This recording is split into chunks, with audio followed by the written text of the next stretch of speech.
for an hour and a half.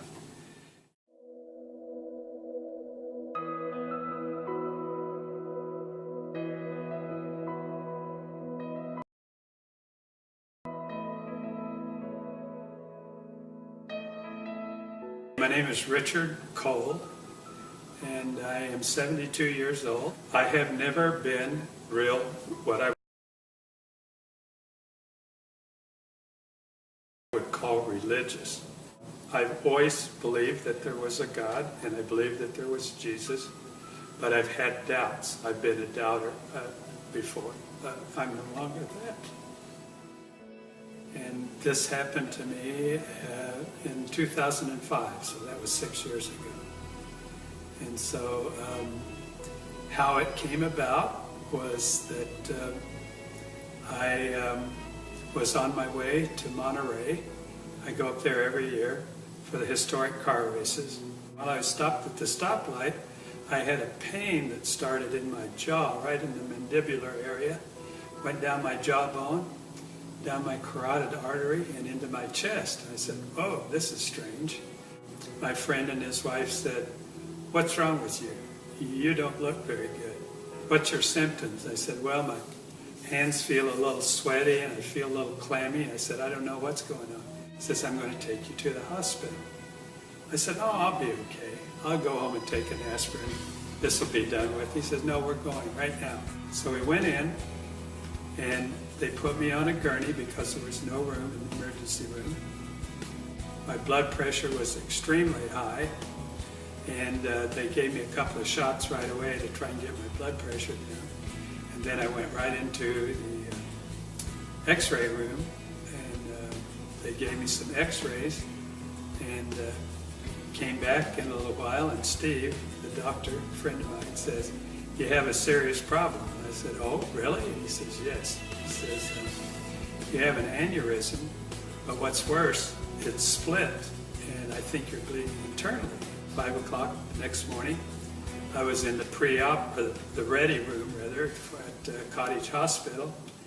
Anesthesiologist came in and says, "Well, I'm going to, give you a shot right now, and then you're going to go off to sleep." I said, "Okay." I said, "Is the doctor here yet?" "Yeah, he's here." So I asked to see him. I said, "Okay, what are you guys going to do to me?" And he says, "What we have to do is cool you down to a real low temperature, and when we do that, it'll be just like chopping a hole in Lake Michigan in the ice in the middle of the winter. Everything's going to stop. Your brain's going to stop, and your heart will stop." I said, "Well, I've never heard of that before, and I read a lot." And he says, "We usually don't tell our patients what we're going to do to them, or else they'd run down the hall dragging the IV behind them." They told me when I went in that I'd have about a 50-50 chance of making it. I found out later with that kind of operation where they take your heart out, you have a 10% chance of survivability. So the anesthesiologist put the IV in. I went off to sleep right away, and they start rolling me down the hall to the operating room.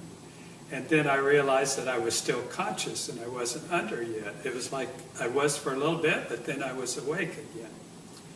And I saw them roll me into the operating room. And so I wanted to tell the doctors that, "Hey, you got to give me some more of whatever it was you gave me because I'm not out yet." But I couldn't speak. I didn't have any pain or anything like that. I just could not open my mouth and get the words out, even though I tried very hard to tell them that I was still conscious.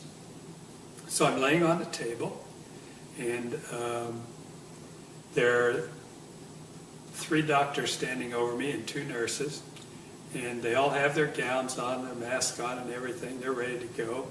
And I heard the doctor ask the nurse for the scalpel, and she got it, and she started to open me up from right here down to here. He did. Opened me up like that, and then they got an electric saw out and started cutting my breastbone open. And then I saw them go down and start to take my heart out, and then everything went black. But I was still conscious, but I couldn't see anything. And it was like a heavy black fog, and I'm just standing there looking around. I couldn't figure out what to do next or what was going to happen next. Right then, 2 beams of light came over my right shoulder. So I started to turn around and look over my shoulder to see where it was coming from. And then I heard a voice. And the voice was very authoritative, not loud, but he says, "Don't turn around." And I'm thinking, well, why not? And he says, "Don't turn around, because if you see my face, you'll have to stay here." And he says, "Now, that'll be okay if you stay here, but I have a job for you, and if you disobey me, I won't be happy." And he says, "You don't want to see me unhappy." So I said, "Yeah, well, okay, I better pay attention and do what he says." And then I said, "I know who you are." He said, "Oh, you do?" And I said, "Yeah." And all during this conversation, I had a feeling of where he was, that he was walking back and forth behind me, that he was sitting in a white throne, just a plain chair, didn't have jewels or anything on it, but just a plain white chair. And I could just feel that, and I don't know why. That's what I was feeling. The next thing that happened is he said, "Do you have any more questions before you leave?" I said, I got to think about this. And I thought, I was thinking really hard, what am I going to ask God? Couldn't think of anything. I wanted to be really smart enough to ask him something very pertinent. And so I said, well, I'm going to have to revert to an old cliche. What's the meaning of life? And he starts laughing again. I said, what's so funny now? And he says, well, I don't know why, but a lot of people ask me that question. And it's really real simple. But I tell you what, when you come back, we'll sit down. You can ask me all the questions that you ever will have. I'll answer them for you. So I said, okay. He says, okay, it's time for you to go back. And I turned around. I'm sorry, but he put his arms around me. He put his arms around me. And it was a feeling that I can't explain. It was unconditional love, but it was words. I can't tell you the words. And I'm sorry, but I always act like this because I can feel it again. So, it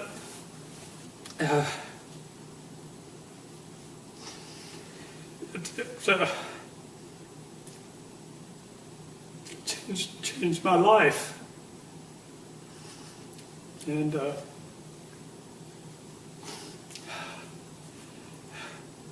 the next thing I heard was the nurse was saying, I think he's ready to come out of it. His temperature's at 90 degrees. 9 days later, I was discharged from the hospital. First thing I wanted to do was go out and tell everybody I knew what happened to me.